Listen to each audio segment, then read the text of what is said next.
Okay, everybody, dito tayo sa Cagayan, going to Sanchez Mira. Meron tayong tropa na mahilig din sa mga followers sa motorcycle. Ang pangalan mo, bro?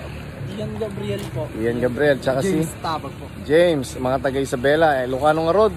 Tama ba? Ayos. Dito tayo sa Mickey's, Honey Mickey's Restaurant. Nag-take 5 lang kami dahil we're on our way to Apari. Hopefully mga 6:30 nandun na kami. So we will be posting more videos and update on our 2024 Philippine Loop Luzon leg. Alright, we will keep you posted. Alright bro, ingat kayo dyan ha brother.